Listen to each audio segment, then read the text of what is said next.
From Washington, D.C., welcome to the Harness Racing Alumni Show. I'm Freddie Hudson, and I'm here today with Trade Martin and Bob Marks. The Harness Racing Alumni Show with your host, Freddie Hudson and Trade Martin. This week's Alumni Show is brought to you by Long Island's Century 21 American Homes Associate Broker, Joe Rico. If you're buying or selling your home, Joe Rico is your go-to guy. Joe has been representing buyers and sellers on Long Island for 30 years. He is an expert in all types of sales. Don't settle for average. Call or text Joe Rico today at 516-524-4870. That's Joe Rico at 516-524-4870. That's Joe Rico, C21 at yahoo.com. Joining us today as a guest host is Standardbred breeder and owner Andy Cohen. Andy will be interviewing Harness Racing Hall of Fame driving legend John Campbell, who is currently the president of the Hambletonian Society. Before I turn the show over to Andy, we, the Harness Racing alumni, send out our sincere condolences to the Benny Webster family. Benny, who was a harness racing legend and a very dear friend of ours, passed away on Monday, June 7th. Rest in peace, my old friend. Over to you, Andy. Thanks, Freddie, and I also want to add my voice to the chorus, expressing condolences to the family of Benny Webster. I'm sure John Campbell joins me in that. I appreciate the opportunity to be able to ask a few questions of John Campbell, who has been part of these meetings that we've been having with officials and experts involved in the federal legislation, the Harness Racing Integrity and Safety Act, the new federal law that's coming down the road. We've had 2 meetings now with the folks who are intimately involved in that process, in the details of the law, to try to understand what it will mean to the standardbred industry, what it means to harness racing. And so, John, I just want to turn to you. You've been in the 2 meetings. What are your thoughts from what you've learned? What has surprised you in the details of what you've learned, and what can you tell people who have not followed as closely as we have the development? What are the takeaways that you think people in harness racing ought to have as we move forward here? Well, I think the one thing that our industry, should be aware of is that obviously this is there's been a lawsuit filed questioning the constitutionality of HISA, and there's actually 2 of them, and nobody really knows how they are going to go. So I think we should be prepared for both outcomes. If they do get a stay, that will postpone HISA being implemented. And if they don't get a stay and the lawsuit continues, HISA will be implemented July 2022. So I think as an industry, we should have as much information moving forward just so that we're prepared depending on how that court case goes. In meeting with Travis Tigert the first time at USADA, I found it very informative. I was actually happy to find out that, one of the criticisms is USADA has no experience in equine testing, and they've hired a young veterinarian scientist who has world-renowned experience named Tessa Muir to run the equine part of it. So, and the positive for us is that she worked with standardbreds early in her career, so she does have an understanding of the standardbred game. I found that to be extremely positive.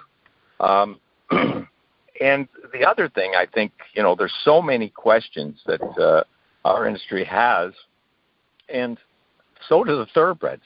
There's just so many unanswered things that just are not ironed out yet.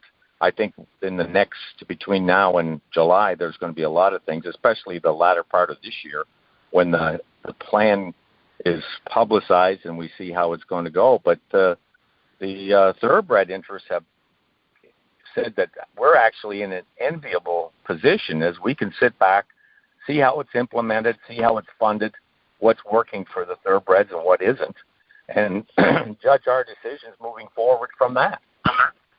We've, I've been involved in both of those meetings as well. The first one was, I guess, back in April with Travis, as you mentioned, and also Tessa Muir. And then the second one was last month with some of the architects of the federal law. And one of the things that has surprised me in what we've learned as we've tried to get information is how little link there is between some of the rumors in the harness racing community about what this law will do and the actual reality of what is planned. And one of those disconnects has to do with the role of state racing commissions. I have heard from several trainers and other people involved in the sport who believe that there's going to be this whole reinvention of the wheel by federal regulators who don't know anything about harness racing, and that there's going to be this duplication of effort with state racing commissions, and that's going to, exponentially increase the cost of racing and so on and so forth. But that's not what I hear when I attend these meetings. That's not what the federal regulators are saying, right? So can you talk a little bit about what you think is going to happen as the feds begin to take over some of the functions of these racing commissions, and why you think that there's going to be some sort of synergy, some sort of, savings when it comes to how it all plays out with uniformity among the jurisdictions? Sure. And that's an unknown, whether there's going to be savings or it's going to cost more money or not. But I do not see the per start fee being applied. That was actually in one of the original bills for federal legislation that was amended. But what the federal legislation is proposing to do is, let's take Ohio, for example. And let's say there's 100,000 starts, thoroughbred and standardbred, in Ohio, and the standardbreds have 60,000 and the thoroughbreds have 40,000. Well, we would owe our 60% of the Ohio budget would go to paying for the standardbred testing under the federal legislation. Now, in Ohio, the Ohio Harness Horsemen, they pay for the funding, so they could just redirect those funds and either cover or come close to covering, I would imagine. Again, we don't know this, of what their testing is now. And the one thing that they've talked about is more target testing rather than just blanket testing all the winners, putting more money into out-of-competition testing and more money into investigation, which many people, including myself, believe that will be more effective than just the blanket testing that's going on now and doesn't seem to be working. So if there was a shortfall, yes, we would have to make that up, but I don't see that coming from a per-start basis. I think it should be shared and could be shared from across the industry, owners, trainers, drivers, veterinarians. And, if everybody pitches in, I don't think it would be a hardship for any particular group. That's the way I understand it. And again, once the thoroughbreds get this up and going, we'll have a lot better idea of how it's working, how the cost is going to be covered, and just how expensive it is going to be.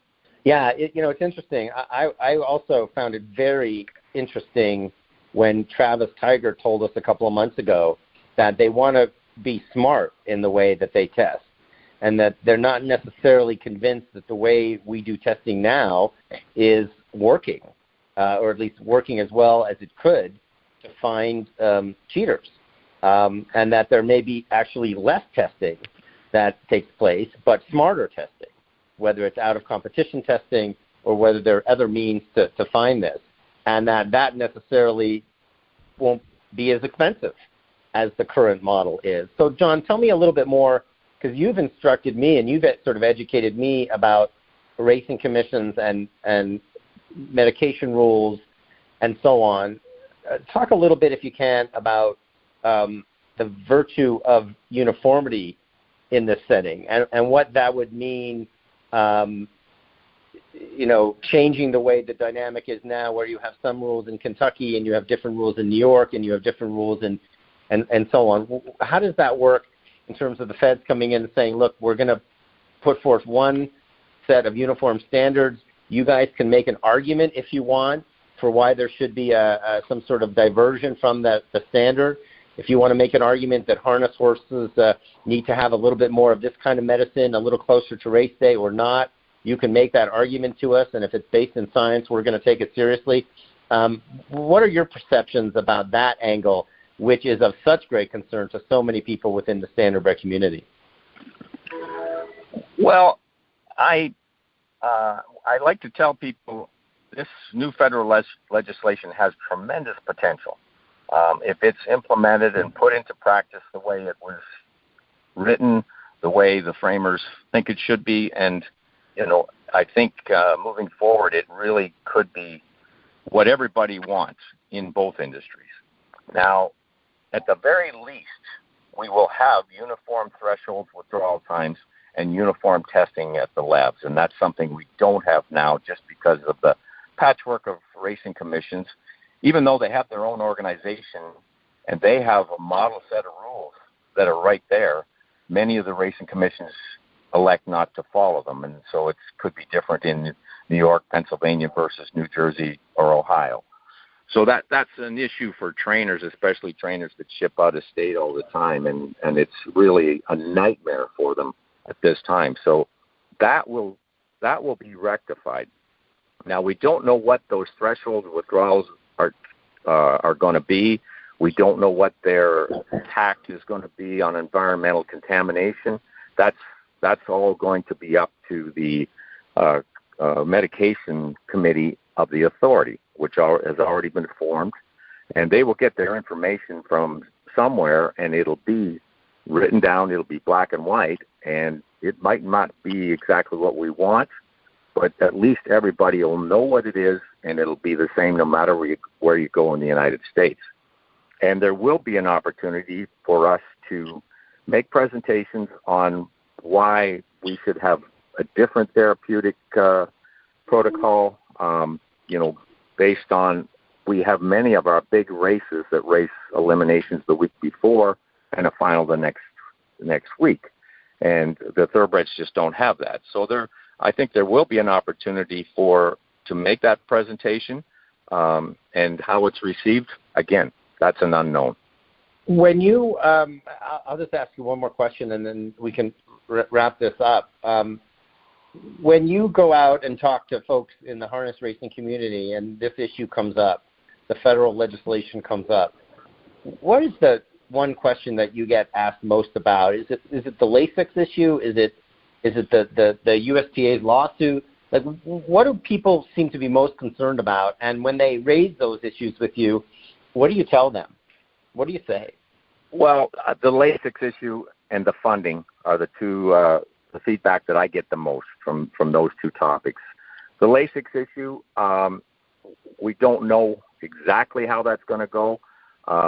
After a 3-year period, I think it would be difficult for LASIX to continue the way that is written now. However, they're having many LASIX-free races leading up to the Breeders' Cup this year and next year. They're studying those horses. There's going to be documented.